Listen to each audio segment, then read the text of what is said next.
ॐ दक्षिणकालिका स्तोत्रम्।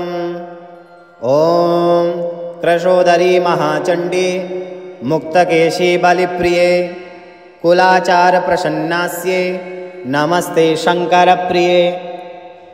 घोरदृष्टे कोटराक्षी गीतिशब्द प्रसादिनी घोरघोरावरास्पारे नमस्ते चित्तवासिनी।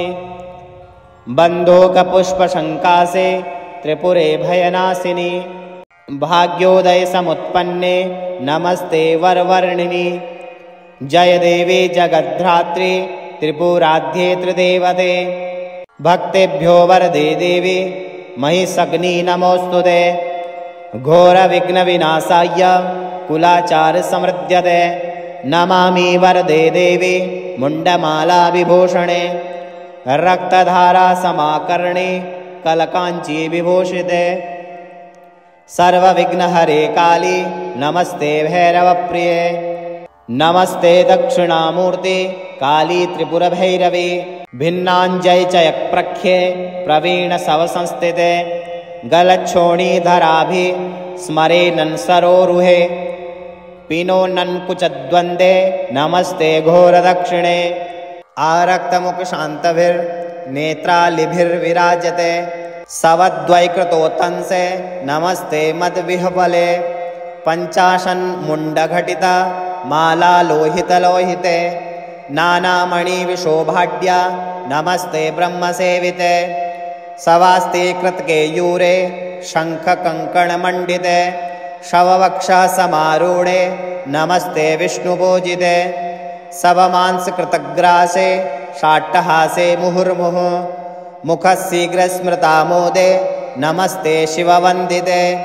खड्गमुण्डधरे वामे शव्ये भैवरप्रदे दन्तुरे च महारौद्रे नमस्ते चण्डनायिके। त्वं गतिः परमा देवी त्वं माता परमेश्वरी त्राहि मां करुणासाद्रे नमस्ते चण्डनायिके। नमस्ते कालिके देवी नमस्ते भक्तवत्सले। मूर्खतां हर मे देवी प्रतिभां जयदायिनी गद्यपद्यमयीं वाणीं तर्कव्याकरणादिकम् अनधीतागतं विद्यां देहि दक्षिणकालिके। जयं देहि सभामध्ये धनं देहि धनागमे देहि मे चिरजीवित्वं कालिके रक्ष दक्षिणे। राज्यं देहि यशो देहि पुत्रान् दारान् धनं तथा देहान्ते देहि मे मुक्तिं जगन्माता प्रसीद मे। ॐ मंगला भैरवी दुर्गा कालिका त्रिदशेश्वरी उमा हेमवती कन्या कल्याणी भैरवेश्वरी काली ब्रह्मा च माहेशी कौमारी वैष्णवी तथा वाराही वासवी चण्डी त्वां जगुर्मुनयः सदा। उग्रतारेति तारेति शिवत्येकजटेति च लोकोत्तरेति कालीति गीयसे कृतभिः सदा। यथा काली तथा तारा तथा छिन्ना च कुल्लुका एकमूर्तिश्च दुर्भेदा देवी त्वं कालिका पुरा। एकद्धि त्रिविधा देवी कोटिधानन्तरूपिणी अङ्गाङ्गिकैर्नामभेदै कालिकेति प्रगीयते। शम्भो पञ्चमुखैर्नैव गुणान् वक्तुं न ते क्षमः चापल्ये कृतं स्तोत्रं क्षमस्व वरदा भव। प्राणान् रक्ष यशो रक्ष पुत्रान् दारान् धनं तथा सर्वकाले सर्वदेशे पाहि दक्षिणकालिके। यः सम्पूज्य पठे स्तोत्रं दिवा वा रात्रिसन्ध्ययो धनं धान्यं तथा पुत्रं लभते नात्र संशयः। ॐ कृशोदरी महाचण्डी मुक्तकेशी बलिप्रिये कुलाचार प्रसन्नास्ये नमस्ते शंकरप्रिये। घोरदृष्टे कोटराक्षी गीतिशब्द प्रसादिनी घोरघोरावरास्पारे नमस्ते चित्तवासिनी। बन्धूकपुष्पशङ्कासे त्रिपुरे भयनाशिनी भाग्योदय समुत्पन्ने नमस्ते वरवर्णिनी। जय देवी जगद्धात्री त्रिपुराध्ये त्रिदेवते भक्तेभ्यो वरदे देवी महिषग्नि नमोस्तुते। घोरविघ्नविनाशाय कुलाचारसमृद्ध्यते नमामि वरदे देवी मुण्डमालाविभूषणे रक्तधारासमाकर्णे कलकाञ्ची विभूषिते सर्वविघ्नहरे काली नमस्ते भैरवप्रिये नमस्ते दक्षिणामूर्ते काली त्रिपुरभैरवी भिन्नाञ्जयचयप्रख्ये प्रवीणसवसंस्थिते गलच्छोणीधराभि स्मरेनन् सरोरुहे पिनोन्नकुचद्वन्द्वे नमस्ते घोरदक्षिणे आरक्तमुखशान्तभिर्नेत्रालिभिर्विराजते सवद्वैकृतोत्तंसे नमस्ते मद्विह्वले पञ्चाशन्मुण्डघटिता माला लोहितलोहिते नानामणिविशोभाढ्या नमस्ते ब्रह्मसेविते सवास्ते कृतकेयूरे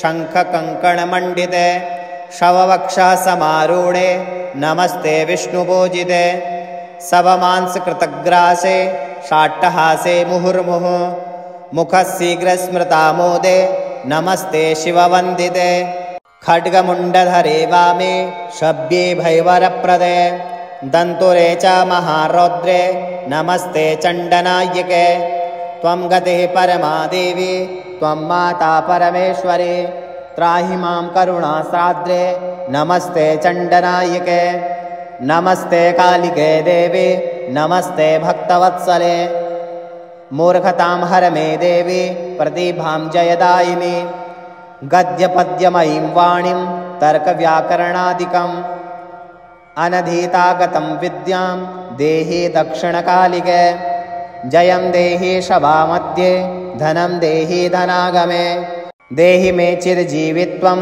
कालिके रक्ष दक्षिणे राज्यं देहि यशो देहि पुत्रान् दारान् धनं तथा देहान्ते देहि मे मुक्तिं जगन्माता प्रसीद मे ॐ मङ्गला भैरवी दुर्गा कालिका त्रिदशेश्वरी उमा हेमवती कन्या कल्याणी भैरवेश्वरी काली ब्रह्मा च माहेशी कौमारी वैष्णवी तथा वाराही वासवी चण्डी त्वां जगुर्मुनयः सदा उग्रतारेति तारेति शिवत्येकजटेति च लोकोत्तरेति कालीति गीयसे कृतभीषदा यथा काली तथा तारा तथा छिन्ना च कुल्लुका एकमूर्तिश्च दुर्भेदा देवी त्वं कालिका पुरा एकद्धि त्रिविधा देवी कोटिधानन्तरूपिणी अङ्गाङ्गिकैर्नामभेदै कालिकेति प्रगीयते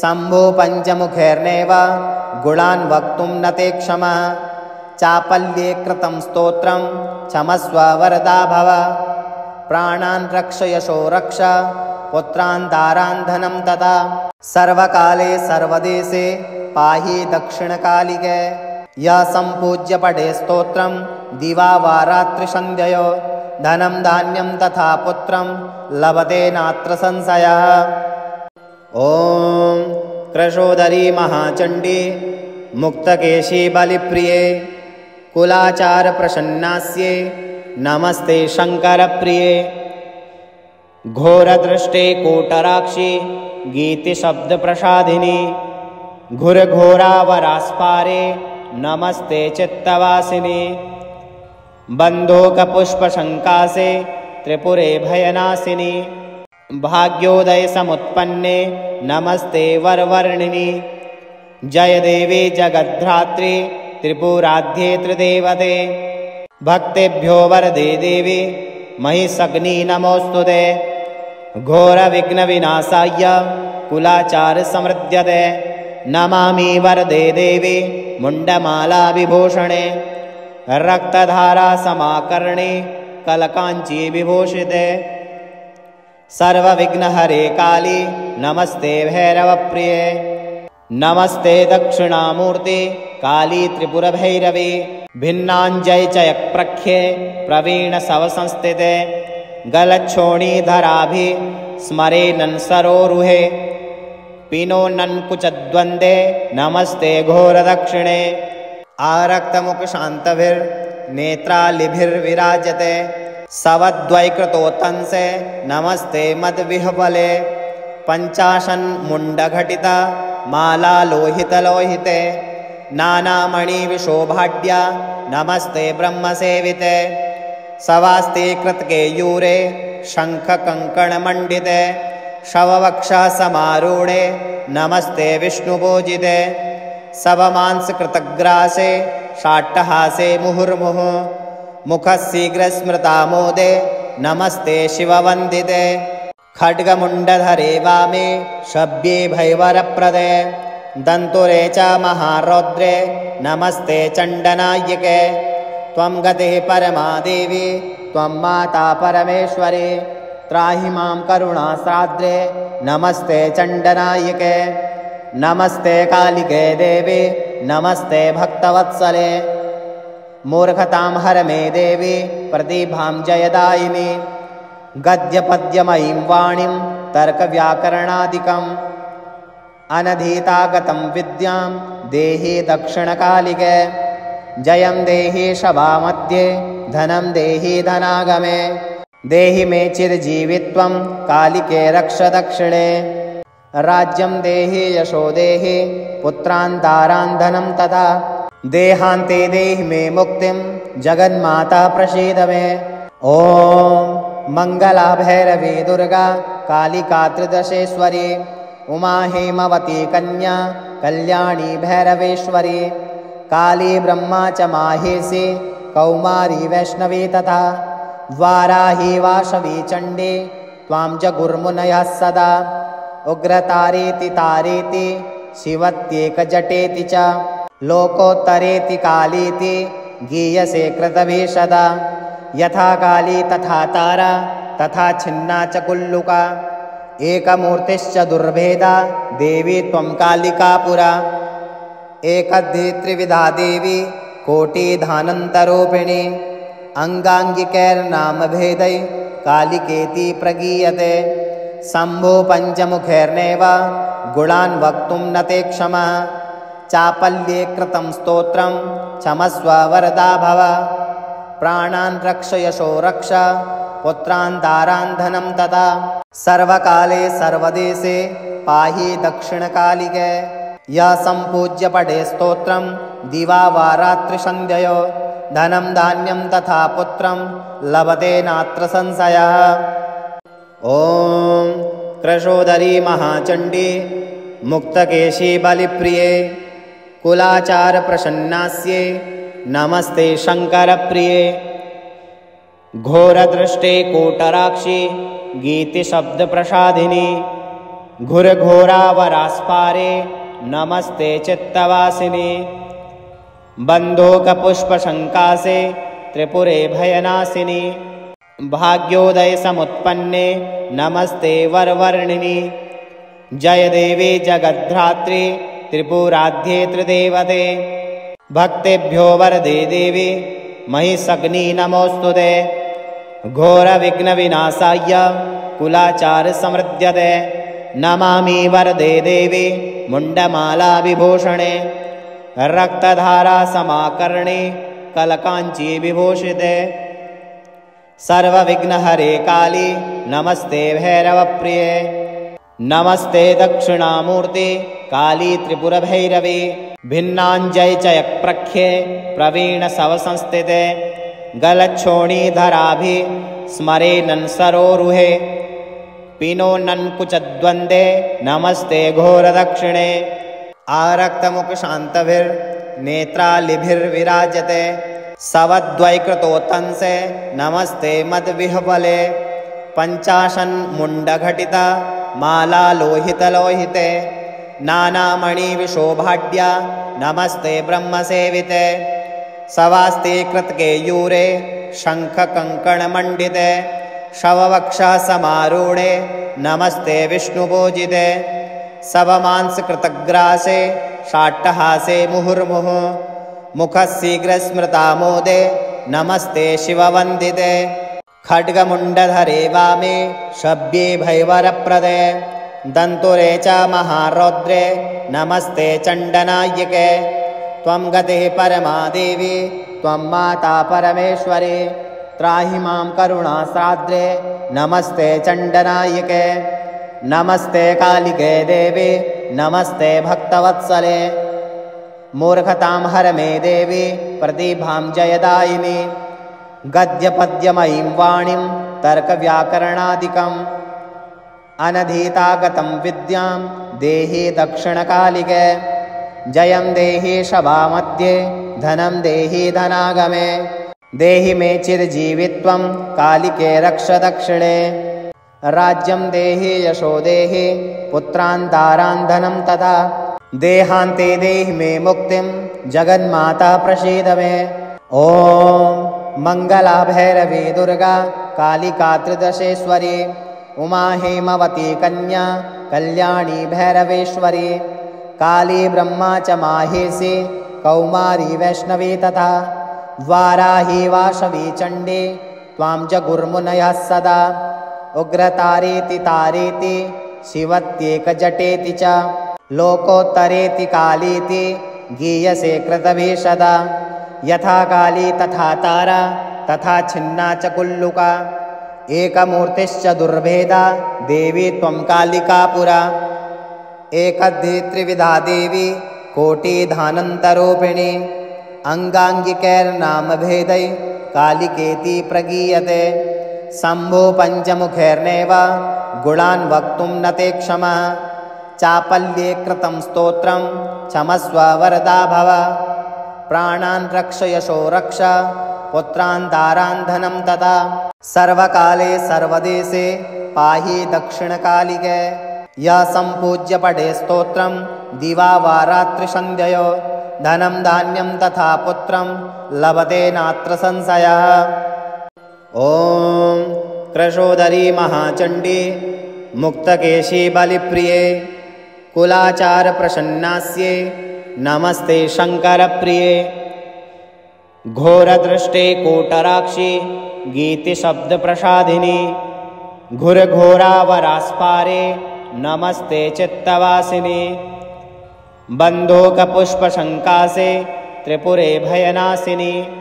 भाग्योदय समुत्पन्ने नमस्ते वरवर्णिनी।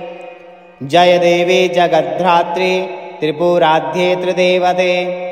भक्तेभ्यो वरदे देवी महिषग्नि नमोऽस्तुते। घोरविघ्नविनाशाय कुलाचार समृद्ध्यते। नमामि वरदे देवी मुण्डमाला विभूषणे।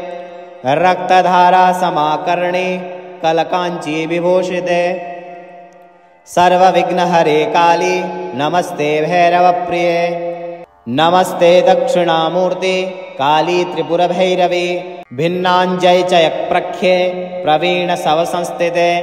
गलच्छोणीधराभि स्मरेनन् सरोरुहे। पिनोनन्कुचद्वन्द्वे नमस्ते घोरदक्षिणे। आरक्तमुखशान्तभिर्नेत्रालिभिर्विराजते। सवद्वैकृतोत्तंसे नमस्ते मद्विह्वले।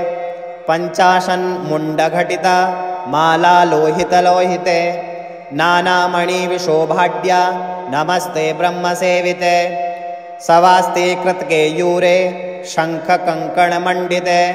शववक्षः समारूढे नमस्ते विष्णुपूजिते। सवमांसकृतग्रासे शाट्टहासे मुहुर्मुहुः। मुखशीघ्रस्मृतामोदे नमस्ते शिववन्दिते। खड्गमुण्डधरे वामे शव्ये भैवरप्रदे। दन्तुरे च महारौद्रे नमस्ते चण्डनायिके। त्वं गतिः परमा देवी त्वं माता परमेश्वरी। त्राहि मां करुणासाद्रे नमस्ते चण्डनायिके। नमस्ते कालिके देवी नमस्ते भक्तवत्सले। मूर्खतां हर मे देवी प्रतिभां जयदायिनी। गद्यपद्यमयीं वाणीं तर्कव्याकरणादिकम् अनधीतागतं विद्यां देहि दक्षिणकालिके। जयं देहि सभामध्ये धनं देहि धनागमे। देहि मे चिरजीवित्वं कालिके रक्ष दक्षिणे। राज्यं देहि यशो देहि पुत्रान् दारान् धनं तथा। देहान्ते देहि मे मुक्तिं जगन्माता प्रसीद मे। ॐ मंगला भैरवी दुर्गा कालिका त्रिदशेश्वरी। उमा हेमवती कन्या कल्याणी भैरवेश्वरी।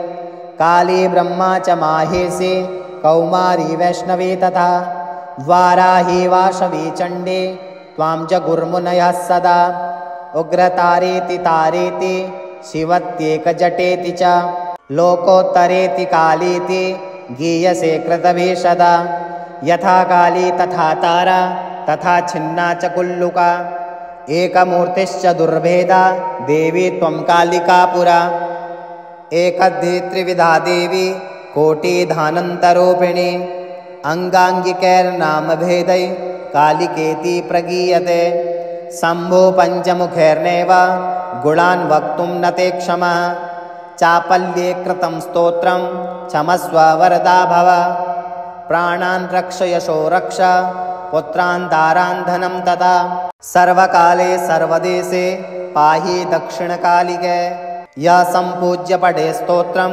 दिवा वा रात्रिसन्ध्ययो धनं धान्यं तथा पुत्रं लभते नात्र संशयः।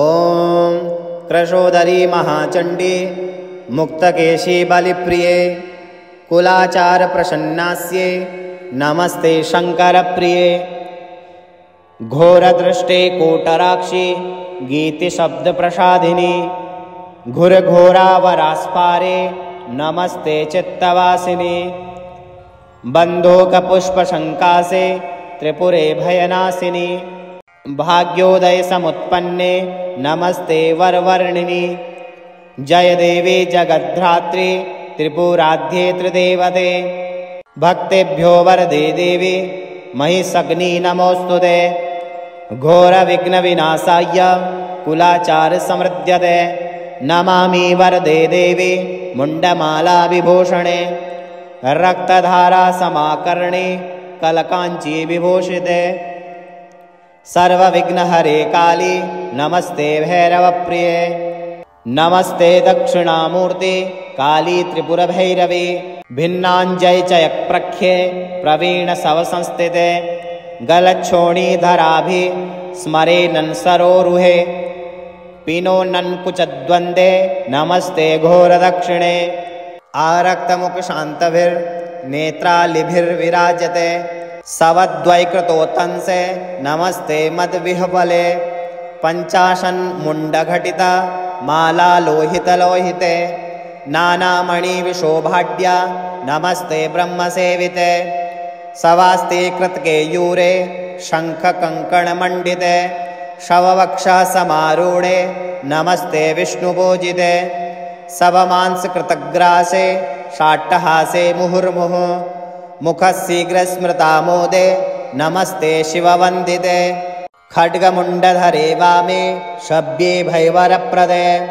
दन्तुरे च महारौद्रे नमस्ते चण्डनायिके त्वं गतिः परमा देवी त्वं माता परमेश्वरी त्राहि मां करुणासाद्रे नमस्ते चण्डनायिके नमस्ते कालिके देवी नमस्ते भक्तवत्सले मूर्खतां हर मे देवी प्रतिभां जयदायिनी गद्यपद्यमयीं वाणीं तर्कव्याकरणादिकम् अनधीतागतं विद्यां देहि दक्षिणकालिके जयं देहि सभामध्ये धनं देहि धनागमे देहि मे चिरजीवित्वं कालिके रक्ष दक्षिणे राज्यं देहि यशो देहि पुत्रान् दारान् धनं तथा देहान्ते देहि मे मुक्तिं जगन्माता प्रसीद मे ॐ मङ्गला भैरवी दुर्गा कालिका त्रिदशेश्वरी उमा हेमवती कन्या कल्याणी भैरवेश्वरी काली ब्रह्मा च माहेशी कौमारी वैष्णवी तथा वाराही वाशवी चण्डी त्वां जगुर्मुनयः सदा उग्रतारेति तारेति शिवत्येकजटेति च लोकोत्तरेति कालीति गीयसे कृतभीषदा यथा काली तथा तारा तथा छिन्ना च कुल्लुका एकमूर्तिश्च दुर्भेदा देवी त्वं कालिका पुरा एकद्धि त्रिविधा देवी कोटिधानन्तरूपिणी अङ्गाङ्गिकैर्नामभेदै कालिकेति प्रगीयते शम्भो पञ्चमुखैर्नैव गुणान् वक्तुं न ते क्षमः चापल्ये कृतं स्तोत्रं क्षमस्व वरदा भव प्राणान् रक्ष यशो रक्ष पुत्रान् दारान् धनं तथा सर्वकाले सर्वदेशे पाहि दक्षिणकालिके यः सम्पूज्य पठे स्तोत्रं दिवा वा रात्रिसन्ध्ययो धनं धान्यं तथा पुत्रं लभते नात्र संशयः। ॐ कृशोदरी महाचण्डी मुक्तकेशी बलिप्रिये कुलाचार प्रसन्नास्ये नमस्ते शङ्करप्रिये घोरदृष्टे कोटराक्षि गीतिशब्दप्रसादिनी घोरघोरावरास्पारे नमस्ते चित्तवासिनी बन्धूकपुष्पशङ्कासे त्रिपुरे भयनाशिनी भाग्योदय समुत्पन्ने नमस्ते वरवर्णिनि जय देवी जगद्धात्री त्रिपुराध्ये त्रिदेवते भक्तेभ्यो वरदे देवी महिषग्नि नमोस्तुते घोरविघ्नविनाशाय कुलाचार समृद्ध्यते नमामि वरदे देवी मुण्डमाला विभूषणे रक्तधारा समाकर्णे कलकाञ्ची विभूषिते सर्वविघ्नहरे काली नमस्ते भैरवप्रिये नमस्ते दक्षिणामूर्ते काली त्रिपुरभैरवी भिन्नाञ्जय चयप्रख्ये प्रवीण सवसंस्थिते गलच्छोणीधराभि स्मरेनन् सरोरुहे पिनोन्नकुचद्वन्द्वे नमस्ते घोरदक्षिणे आरक्तमुखशान्तभिर्नेत्रालिभिर्विराजते सवद्वैकृतोत्तंसे नमस्ते मद्विह्वले पञ्चाशन्मुण्डघटिता माला लोहितलोहिते नानामणिविशोभाढ्या नमस्ते ब्रह्मसेविते सवास्ते कृतकेयूरे शङ्खकङ्कणमण्डिते शववक्षसमारूढे नमस्ते विष्णुपूजिते सवमांसकृतग्रासे शाट्टहासे मुहुर्मुहुः मुखशीघ्रस्मृतामोदे नमस्ते शिववन्दिते खड्गमुण्डधरे वामे शब्ये भैवरप्रदे दन्तुरे च महारौद्रे नमस्ते चण्डनायिके त्वं गतिः परमा देवी त्वं माता परमेश्वरी त्राहि मां करुणासाद्रे नमस्ते चण्डनायिके नमस्ते कालिके देवी नमस्ते भक्तवत्सले मूर्खतां हर मे देवी प्रतिभां जयदायिनी गद्यपद्यमयीं वाणीं तर्कव्याकरणादिकम् अनधीतागतं विद्यां देहि दक्षिणकालिके जयं देहि सभामध्ये धनं देहि धनागमे देहि मे चिरजीवित्वं कालिके रक्ष दक्षिणे राज्यं देहि यशो देहि पुत्रान् दारान् धनं तथा देहान्ते देहि मे मुक्तिं जगन्माता प्रसीद मे ॐ मङ्गला भैरवी दुर्गा कालिका त्रिदशेश्वरी उमा हेमवती कन्या कल्याणी भैरवेश्वरी काली ब्रह्मा च माहेशी कौमारी वैष्णवी तथा वाराही वासवी चण्डी त्वां जगुर्मुनयः सदा उग्रतारेति तारेति शिवत्येकजटेति च लोकोत्तरेति कालीति गीयसे कृतभीषदा यथा काली तथा तारा तथा छिन्ना च कुल्लुका एकमूर्तिश्च दुर्भेदा देवी त्वं कालिका पुरा एकद्धि त्रिविधा देवी कोटिधानन्तरूपिणी अङ्गाङ्गिकैर्नामभेदै कालिकेति प्रगीयते शम्भो पञ्चमुखैर्नैव गुणान् वक्तुं न ते क्षमः चापल्ये कृतं स्तोत्रं क्षमस्व वरदा भव प्राणान् रक्ष यशो रक्ष पुत्रान् दारान् धनं तथा सर्वकाले सर्वदेशे पाहि दक्षिणकालिके यः सम्पूज्य पठे स्तोत्रं दिवा वा रात्रिसन्ध्ययो धनं धान्यं तथा पुत्रं लभते नात्र संशयः।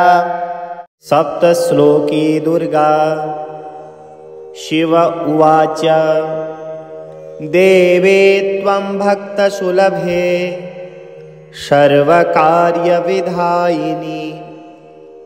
कलो हि कार्यसिद्ध्यर्थमुपायं ब्रूहि यत्नतः देव्योवाच शृणु देव प्रवक्ष्यामि कलौ सर्वेष्टसाधनं मया तवेव स्नेहेन प्यम्बास्तुतिः प्रकाश्यते। विनियोगः अस्य श्री दुर्गा सप्तश्लोकी स्तोत्रमन्त्रस्य नारायण ऋषिः अनुष्टुप् छन्दः श्री महाकाली महालक्ष्मी महासरस्वत्यो देवताः श्री दुर्गा प्रीत्यर्थं सप्तश्लोकी दुर्गा पाठे विनियोगः। ज्ञानिनामपि चेतांसि देवी भगवतिः सा बलादाकृष्य मोहाय महामाया प्रयच्छति। दुर्गे स्मृता हरसि भीतिमशेष जन्तो स्वस्ते स्मृता मतिमतेव शुभां ददासि। दारिद्र्यदुःखभयहारिणिका त्वदन्या सर्वोपकारकरणाय सदार्धचित्ता। सर्वमङ्गलमाङ्गल्ये शिवे सर्वार्थसाधिके शरण्ये त्र्यम्बके गौरी नारायणी नमोऽस्तुते। शरणागतदीनार्त परित्राणपरायणे सर्वस्यार्तिहरे देवी नारायणी नमोऽस्तुते। सर्वस्वरूपे सर्वेशे सर्वशक्तिसमन्विते भयेभ्यस्त्राहि नो देवी दुर्गे देवी नमोऽस्तुते। रोगानशेषानपहंसि तुष्टा रुष्टा तु कामान् सकलानभीष्टान्। त्वामाश्रितानां न विपन्नराणां त्वामाश्रिताह्याश्रयतां प्रयान्ति। सर्वबाधाप्रशमनं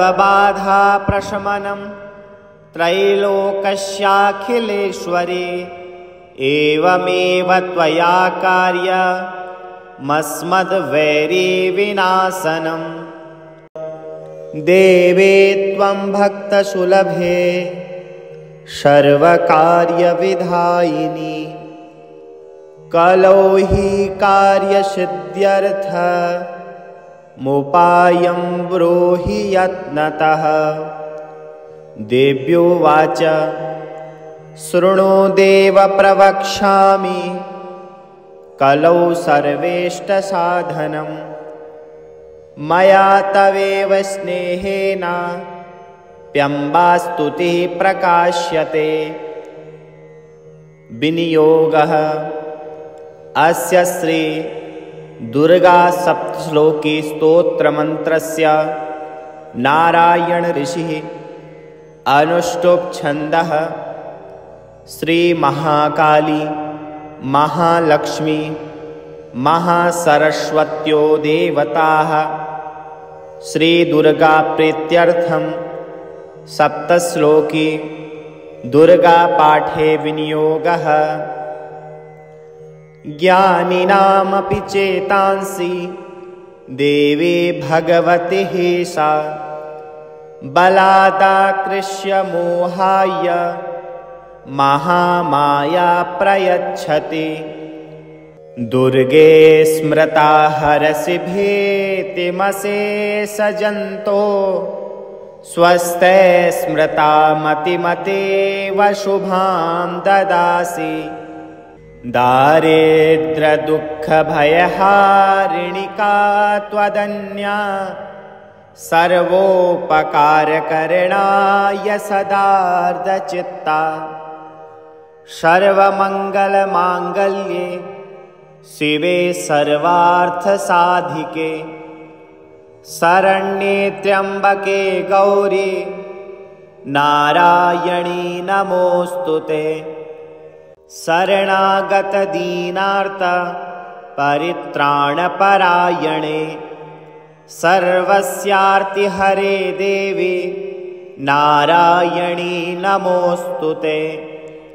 सर्वस्वरूपे सर्वेशे सर्वशक्ति समन्विते भयेभ्यस्त्राहि नो देवी दुर्गे देवी नमोऽस्तु ते। रोगान् शेषान् पहंसि तुष्टा रुष्टा तु कामान् सकलान् अभीष्टान् त्वामाश्रितानां न विपन्नराणां त्वामाश्रिता ह्याश्रयतां प्रयान्ति। सर्वबाधा प्रशमनं त्रैलोक्यस्याखिलेश्वरी एवमेव त्वया कार्यमस्मद्वैरी विनाशनम्। शिव उवाच देवे त्वं भक्तसुलभे सर्वकार्यविधायिनी कलौ हि कार्यसिद्ध्यर्थमुपायं ब्रूहि यत्नतः। देव्योवाच शृणु देव प्रवक्ष्यामि कलौ सर्वेष्टसाधनं मया तवेव स्नेहेन प्यम्बास्तुतिः प्रकाश्यते। विनियोगः अस्य श्री दुर्गा सप्तश्लोकी स्तोत्रमन्त्रस्य नारायण ऋषिः अनुष्टुप् छन्दः श्री महाकाली महालक्ष्मी महासरस्वत्यो देवताः श्री दुर्गा प्रीत्यर्थं सप्तश्लोकी दुर्गा पाठे विनियोगः। ज्ञानिनामपि चेतांसि देवी भगवती सा बलादाकृष्य मोहाय महामाया प्रयच्छति। दुर्गे स्मृता हरसि भीतिमशेषजन्तो स्वस्ते स्मृता मतिमतेव शुभां ददासि। दारिद्र्यदुःखभयहारिणिका त्वदन्या सर्वोपकारकरणाय सदार्धचित्ता। सर्वमङ्गलमाङ्गल्ये शिवे सर्वार्थसाधिके शरण्ये त्र्यम्बके गौरी नारायणी नमोऽस्तु ते। शरणागतदीनार्त परित्राणपरायणे सर्वस्यार्तिहरे देवी नारायणी नमोऽस्तु ते। सर्वस्वरूपे सर्वेशे सर्वशक्ति समन्विते भयेभ्यस्त्राहि नो देवी दुर्गे देवी नमोऽस्तु ते।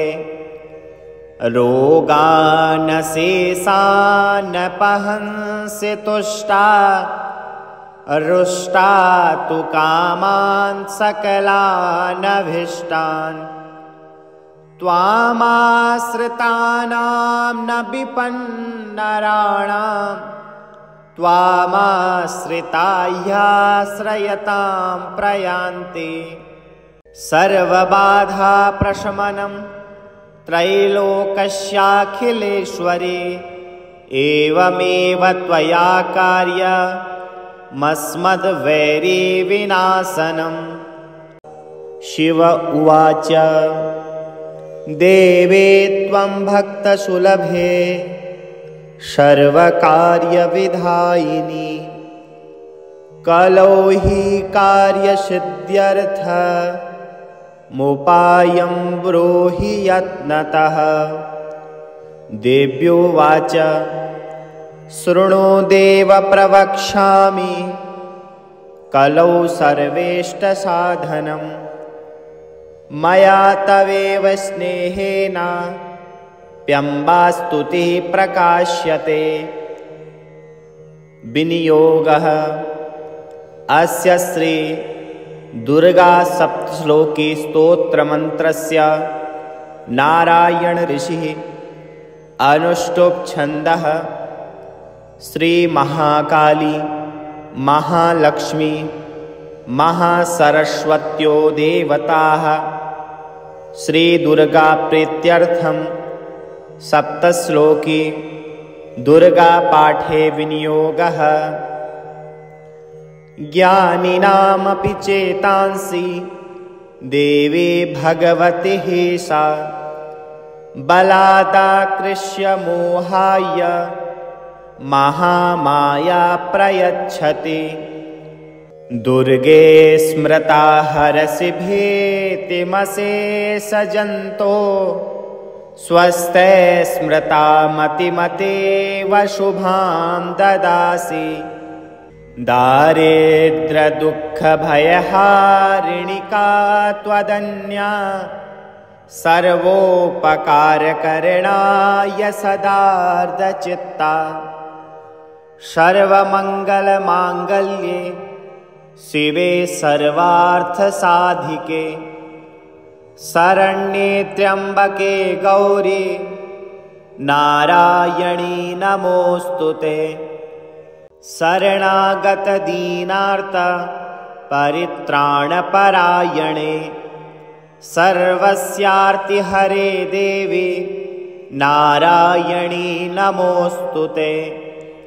सर्वस्वरूपे सर्वेशे सर्वशक्तिसमन्विते भयेभ्यस्त्राहि नो देवी दुर्गे देवी नमोऽस्तुते।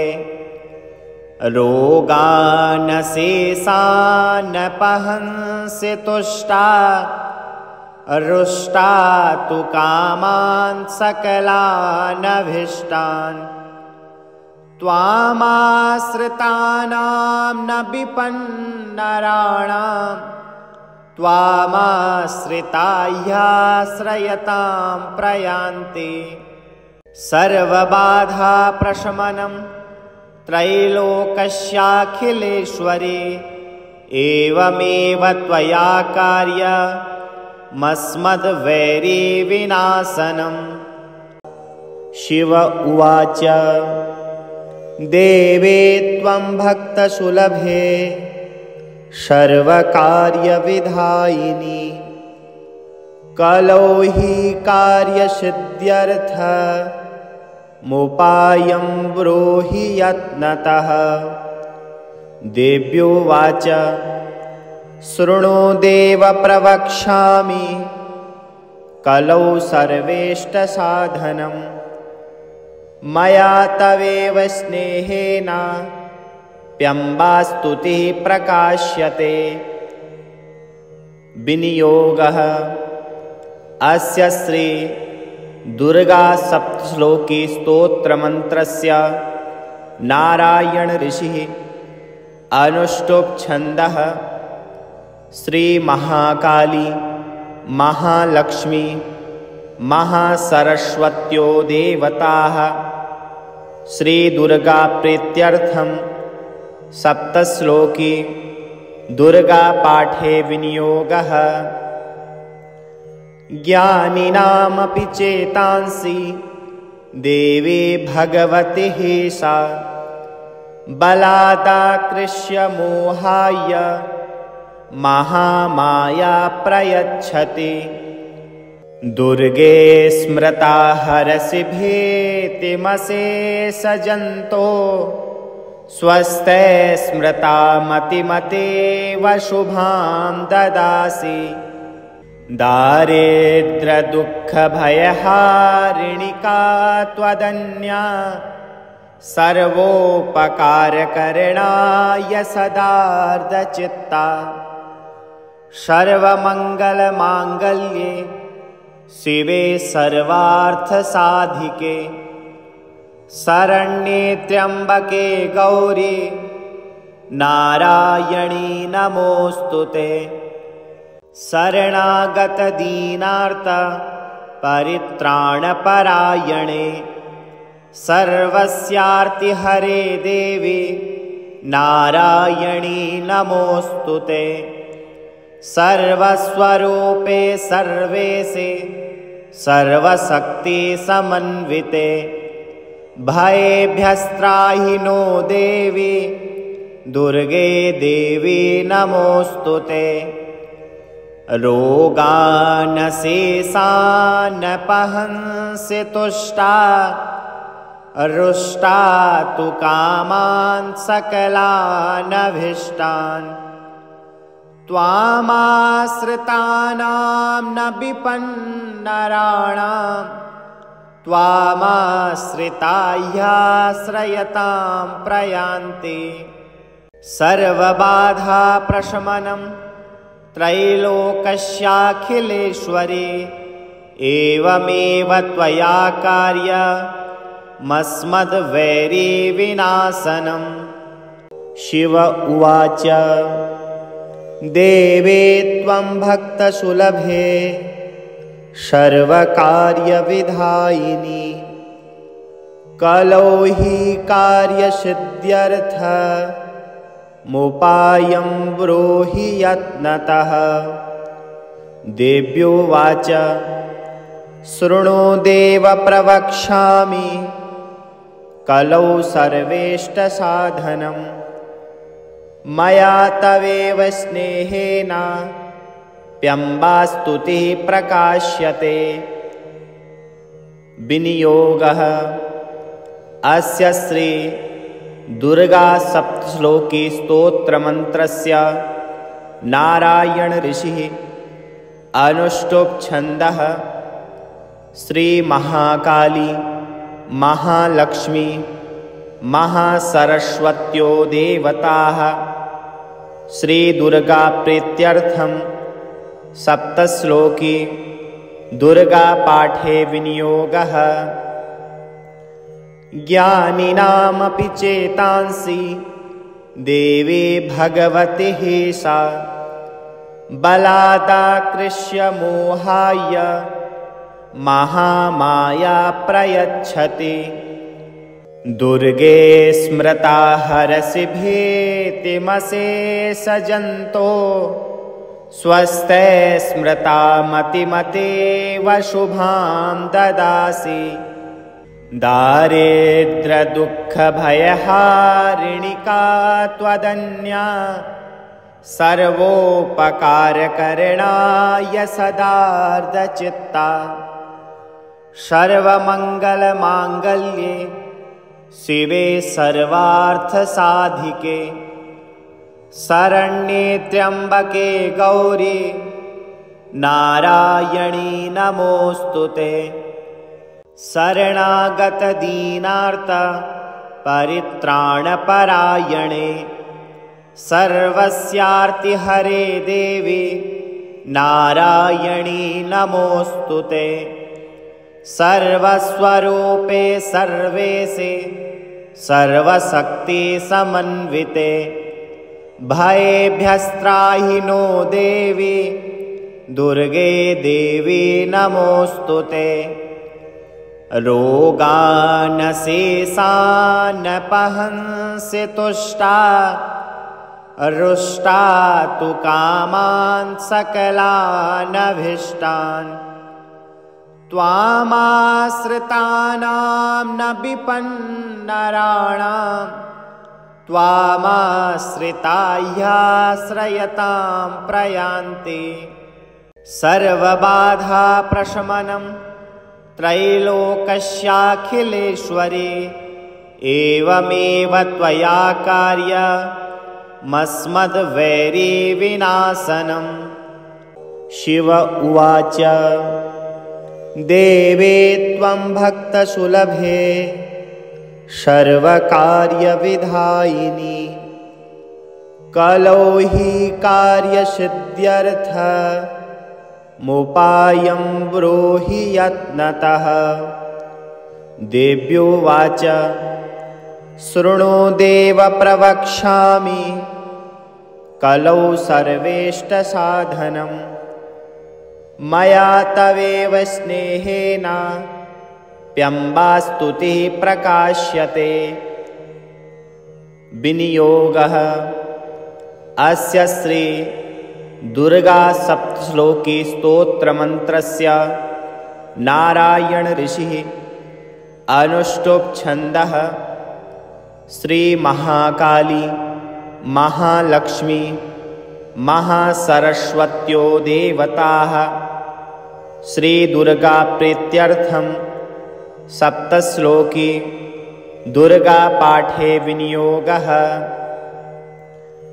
ज्ञानिनामपि चेतांसि देवी भगवतिः सा बलादाकृष्य मोहाय महामाया प्रयच्छति दुर्गे स्मृता हरसि भीतिमशेष जन्तो स्वस्ते स्मृता मतिमतेव शुभां ददासि दारिद्र्यदुःखभयहारिणिका त्वदन्या सर्वोपकारकरणाय सदार्धचित्ता सर्वमङ्गलमाङ्गल्ये शिवे सर्वार्थसाधिके शरण्ये त्र्यम्बके गौरी नारायणी नमोऽस्तुते शरणागतदीनार्त परित्राणपरायणे सर्वस्यार्तिहरे देवी नारायणी नमोऽस्तुते सर्वस्वरूपे सर्वेशे सर्वशक्तिसमन्विते भयेभ्यस्त्राहि नो देवी दुर्गे देवी नमोऽस्तुते रोगानशेषानपहंसि तुष्टा रुष्टा तु कामान् सकलानभीष्टान्